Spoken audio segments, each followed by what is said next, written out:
একজন মুসলিমের সবচেয়ে গুরুত্বপূর্ণ বিষয় হলো তাওহীদ, আকীদা। একজন মুসলিমের সবচেয়ে গুরুত্বপূর্ণ দিক হলো কি? আকীদা। আকীদা আকীদা শব্দের অর্থ হলো, যদি শাব্দিক অর্থ খুঁজি তাহলে হয় গিরা। গিরা, বাঁধন। গিরা বুঝেন তো নাকি? দড়ি দিয়ে গিরা দেয় না? দড়ি, রশি, রশি দিয়ে এভাবে গিরা দেয় না? এই যে গিরা, এই গিরা বা বাঁধনটা হলো কি? এটাকে আরবিতে বলে আকীদা। আল্লাহ রাব্বুল আলামিন সূরা বাকারার মধ্যে বিষয়টা উল্লেখ করেছেন, উকদাতুন নিকাহ। আল্লাহ রাব্বুল আলামিন সূরা বাকারায় বলেছেন উকদাতুন নিকাহ, বিবাহের বাঁধন। আমরা বলি না বিবাহ বন্ধনে আবদ্ধ হয়েছে, বলি না যে অমুকের সাথে বিবাহ বন্ধনে আবদ্ধ হয়েছে। তো বিবাহ বন্ধন, বাঁধন, তো বিয়ের বাঁধন কি দিয়ে? দড়ি দিয়ে হয়। বিয়ের বাঁধন রশি দিয়ে হয়, তার গোনা দিয়ে হয়। বিয়ের বাঁধন কি দিয়ে হয়? বিশ্বাস দিয়ে। কি দিয়ে? বিশ্বাস। একটা খুতবা দিয়ে গুরুত্বপূর্ণ কয়েকটা কথা বলে মেয়ের বাবা বা তার পক্ষ থেকে একজন ভারপ্রাপ্ত কেউ যে এত টাকা দেনমোহরের বিনিময়ে আমার মেয়ে তোমার সাথে বিবাহ বন্ধনে আবদ্ধ হতে রাজি আছে, তুমি স্ত্রী হিসাবে কবুল করো। তখন কি বলে? কাবিলতু, কবুল করলাম। এই কবুল করলাম, এই যে বিশ্বাস, ও স্বীকৃতি দিল কবুল করলাম, মেয়ের বাবা সম্মতি দিল, ইজাব কবুল হলো, এই যে বিশ্বাস তৈরি হলো, জীবনের সবকিছু মিলিয়ে দেয় একজন আরেকজনের জন্য। এটা কিসের বিনিময়? বিশ্বাস। এটাকে কোরআন মাজিদে বলেছে উকদাতুন নিকাহ। আল্লাহর সাথে বান্দার এই আকীদা রয়েছে, একটা বাঁধন রয়েছে। সেই বাঁধন হচ্ছে কি দিয়ে? লা ইলাহা ইল্লাল্লাহ, আশহাদু আন লা ইলাহা ইল্লাল্লাহু ওয়াহদাহু লা শারীকা লা ওয়া আশহাদু আন্না মুহাম্মাদান আবদুহু ওয়া রাসূলুহু। এই যে তাওহীদের স্বীকৃতি, শাহাদাতের স্বীকৃতি দিলাম, এই স্বীকৃতি দেওয়ার সাথে সাথে আমি রবকে না আমার রব হিসাবে মেনে নিলাম, আল্লাহ হিসাবে মেনে নিলাম, স্বীকৃতি দিলাম, আর তিনি আমাকে বান্দা হিসাবে মেনে নিলেন, স্বীকৃতি দিলেন। এই বাঁধন, এই বাঁধন হলো আকীদা। এই আকীদার মধ্যে যদি চির ধরে, ফাটল ধরে, তাহলে সব শেষ। একজন মুসলিমের সবচেয়ে গুরুত্বপূর্ণ বিষয় হলো আকীদা, বিশ্বাস। রব সম্পর্কে, রাসূল সম্পর্কে, ইমানের যারা রুকুনগুলো রয়েছে এগুলো সম্পর্কে স্পষ্ট কোরআন এবং সুন্নাহ ভিত্তিক বিশ্বাস রাখাটা হলো কি? আকীদা। সম্মানিত উপস্থিতি, এই আকীদা যদি কারো নষ্ট হয়ে যায় তাহলে আমল দিয়ে কাজ নেই। আকীদা আগে না আমল আগে? আকীদা আগে না আমল আগে? আকীদা হলো বিশ্বাস, আর আমল হলো কর্ম বাস্তবায়ন। আকীদা বিশ্বাস, আমল কর্মে বাস্তবায়ন। আগে আকীদা, তারপরে আমল। একজন হিন্দুকে আপনি ইসলামের দাওয়াত কি দিয়ে দিবেন? আগে নামাজ পড়ো, সালাত আদায় করো, হজ করো, যাকাত দাও, রোজা রাখো, সিয়াম পালন করো, এগুলোকে আগে না? আগে কি? কালেমা পড়ো। কালেমাটা আকীদা, আমল না।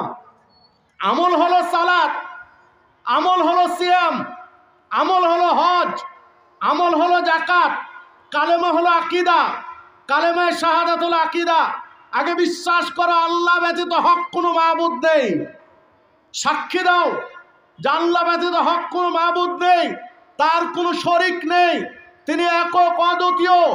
আরো সাক্ষী দাও নবী মুহাম্মদ সাল্লাল্লাহু আলাইহি ওয়াসাল্লাম আল্লাহর বান্দা এবং রাসূল।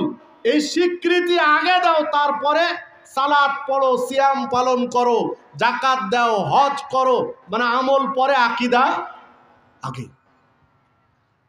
একজন মুসলিম যদি একটা মসজিদ বানায়, একজন মুসলিম যদি মসজিদে 5,000 টাকা দেয়, একজন মুসলিম যদি 1000 ইট দেয়, একজন মুসলিম যদি মসজিদ বানাতে 1 ট্রাক বালি দেয়, তাহলে আল্লাহ জান্নাতে ঘর নির্মাণ করবেন ইনশাআল্লাহ। একজন অমুসলিম, একজন হিন্দু, ইহুদি, খ্রিস্টান একাই যদি 100টা মসজিদ বানিয়ে দেয়, আল্লাহ জান্নাতে কয়টা ঘর নির্মাণ করবেন? কিছুই নয়। কেন? আকীদা নেই, বিশ্বাস ঠিক করেনি। বিশ্বাস ঠিক না করে আমল করেছে। কারণ মসজিদ বানানো এটা কি আমল? আকীদা ঠিক না করে আমলে গিয়েছে। একজন খ্রিস্টান, একজন মুসলিম যদি হজ করে একবার, আর হজ যদি কবুল হয়ে যায়, আল্লাহ রাসূল সাল্লাল্লাহু আলাইহি ওয়াসাল্লাম বলছেন, আল হাজ্জুল মাবরুর লাইসা লাহু জাযা ইল্লাল জান্নাহ। যদি হজ কবুল হয়ে যায় তাহলে ওই ব্যক্তির আমলনামায় কিছুই লেখা হয় না জান্নাত ব্যতীত। মানে সরাসরি লেখা হয় জান্নাত যদি হজ কবুল হয়ে যায়। তো একজন মুসলিম একটা হজ করলো, কবুল হলো, আর পাচ্ছে কি? জান্নাত। একজন ইহুদি যদি হজ করে, ও কি পাবে? কিছুই পাবে না। কেন? আগে আকীদা ঠিক নেই, তার বিশ্বাস ঠিক নেই।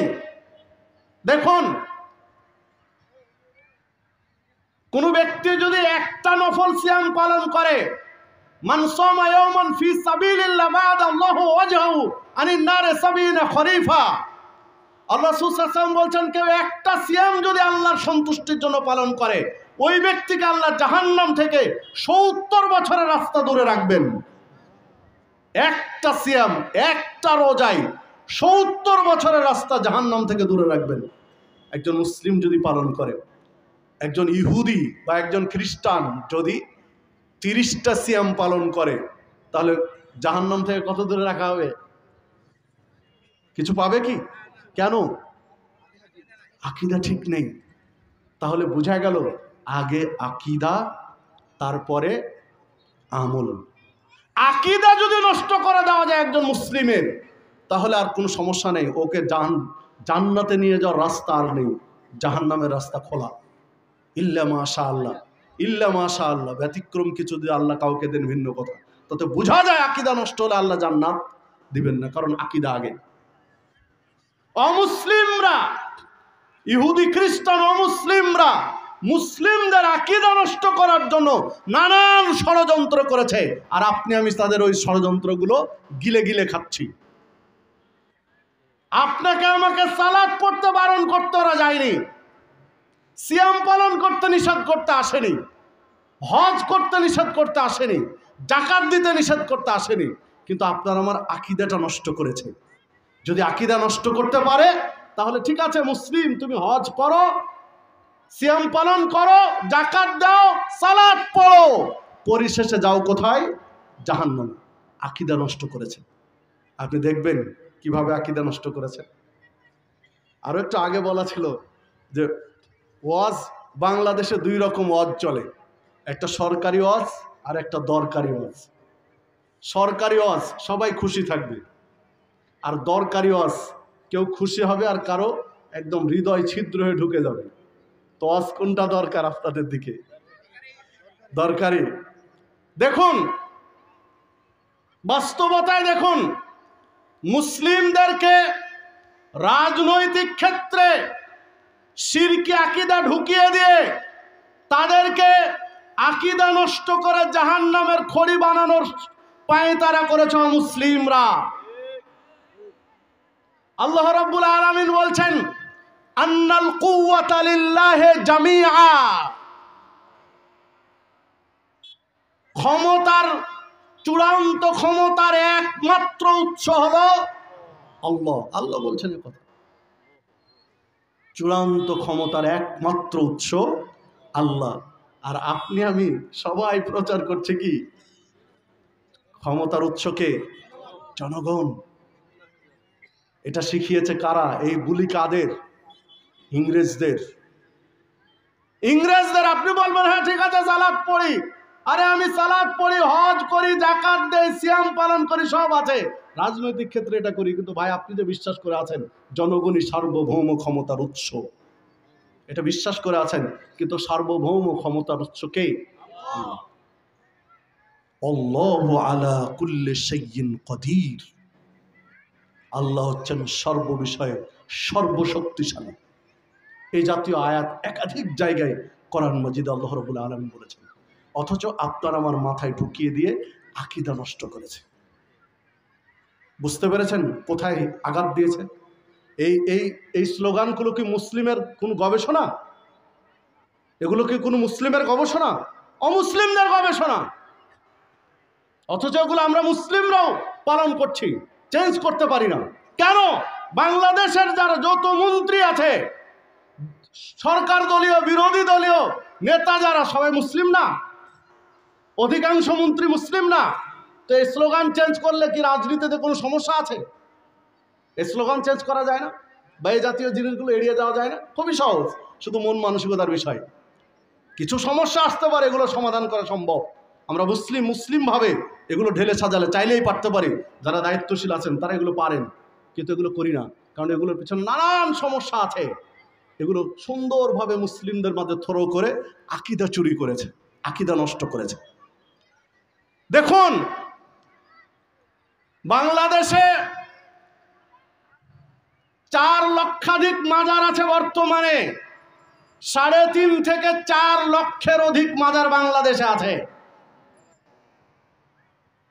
কোন মাজারে সিজদা দেওয়া, নজর নেয়াজ দেওয়া, কিছু চাওয়া, আশা আকাঙ্ক্ষা পূরণ হতে পারে বিশ্বাস করা, তারা গায়েবের কিছু ক্ষমতা রাখে মেনে নেওয়া, বিশ্বাস করা, তাদের কাছে কিছু চাওয়া, ছেলে মেয়ে, ভাগ্যের ভালো মন্দ, পরীক্ষায় ভালো রেজাল্ট, ব্যবসা বাণিজ্যের উন্নতি ইত্যাদি, এগুলো সব শিরকি আকীদা। এগুলো যদি কোনো মুসলিম করে তাহলে তার আকীদা শেষ। এগুলো আছে না এই বাংলাদেশে? এগুলো যারা চালায়, এগুলোর সাথে যে লক্ষ লক্ষ মানুষ সম্পৃক্ত, এগুলো কি এরা মুসলিম না? দাবি করে না মুসলিম? কিভাবে আকীদা চুরি করেছে দেখেন, কিভাবে আকীদা নষ্ট করেছে, খেয়াল করেন। সম্মানিত উপস্থিতি, এই জাতীয় নানান ধরনের সমস্যার মধ্যে ফেলে দিয়ে আপনার আমার আকীদা নষ্ট করেছে অমুসলিমরা, যেন ইবাদত করে আপনি আমি টিকতে না পারি। আল্লাহ রাব্বুল আলামিন বলছেন, ইন্নাহু মায়ুশরিক বিল্লাহ ফাকাদ হারামাল্লাহু আলাইহিল জান্নাহ। কোন ব্যক্তি যদি শিরিক করে, ওই ব্যক্তির জন্য জান্নাত হারাম হয়ে যায়। ওয়া মাওয়াহুন নার, জাহান্নাম আবশ্যিক হয়ে যায়। ওয়া লিয-যালিমিন মিন আনসার, এই জালেমের জন্য বিচারের মাঠে কোনো সাহায্যকারী নেই। সূরা মায়েদা 72 নম্বর আয়াত। মানে আকীদায় যদি শিরিক ঢুকে যায় তাহলে জাহান্নামে যাবে, কোনো সন্দেহ নেই। জান্নাত আল্লাহ হারাম করেছেন ওই ব্যক্তির জন্য। আল্লাহ রাব্বুল আলামিন তার নবীকে লক্ষ্য করে বলছেন, সূরা জুমার 65 নম্বর আয়াত, ওয়ালাকাদ উহিয়া ইলাইকা ওয়া ইলাল্লাযীনা মিন ক্বাবলিক লা ইন আশরাকতা লা ইয়াহবাতান্না আমালুক ওয়া লা তাকুনান্না মিনাল খাসিরিন। হে নবী, আপনার পূর্বে ওহী করা হয়েছিল, আপনার কাছে ওহী পাঠানো হয়েছে, যদি আপনিও শিরিক করেন, লাইন আশরাকতা, যদি আপনিও শিরিক করেন, নবী যদি তুমিও শিরিক করো, তোমার সমস্ত আমল বরবাদ হয়ে যাবে। ওয়ালা তাকুনান্না মিনাল খাসিরিন, তখন তুমি ক্ষতিগ্রস্তদের অন্তর্ভুক্ত হবে। ক্ষতিগ্রস্ত বিচার মাঠে কারা? যারা জাহান্নামে যাবে।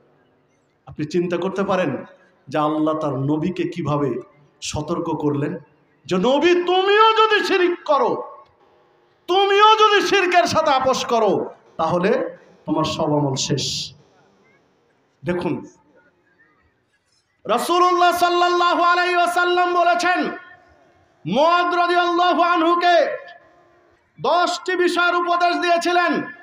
10টির মধ্যে একটি হচ্ছে লা তুশরিক বিল্লাহ, মুআয তুমি আল্লাহর সাথে শরীক করবে না। ওয়াইন কুতিলতা, যদি তোমাকে হত্যা করা হয়, যদি তোমাকে জবেহ করে দেওয়া হয়, তবুও শিরকের সাথে আপোষ করবে না। অপর বর্ণনায় রয়েছে ওয়াইন কুত্তিলতা, যদি তোমাকে টুকরো টুকরো করে কেটে ফেলা হয়, তবুও শিরিক করবে না। ওয়াহুররিকতা, যদি আগুন জ্বালিয়ে পুড়িয়ে ছাই করে দেওয়া হয়, তবুও শিরকের সাথে আপোষ করবে না। খোলেন মুসনাদ আহমদের 22,128 নম্বর হাদিস, মেশকাতের মধ্যে পাবেন 61 নম্বর হাদিস, শেখ আলবানী সিলসিলা সহিহার মধ্যে নিয়ে এসেছেন 570 নম্বর হাদিস, এবং হাদিস সহিহ। আপনি চিন্তা করতে পারেন কত শক্ত কথা বললেন আল্লাহ রাসূল সাল্লাল্লাহু আলাইহি ওয়াসাল্লাম, যে যদি জবে করে টুকরো টুকরো করে কেটে ফেলা হয়, তবুও শিরকের সাথে আপোষ করবে না। জ্বলন্ত আগুনে ফেলে পুড়িয়ে ছাই করে দিল, শিরকের সাথে আপোষ করবে না। অমুসলিমরা নানান ধরনের শিরিক আপনার আমার মাঝে ঢুকিয়ে দিয়েছে যে মুসলিম তুমি শিরিক করো, সালাত সিয়াম হজ জাকাত করে তুমি জাহান্নামে যাও, শুধু শিরকের সাথে আপোষ করো। কারণ আকীদা নষ্ট করার তারা এই পায়তারগুলো করেছে। বেঁচে থাকবেন তো ইনশাল্লাহ? সাবধান হবেন তো?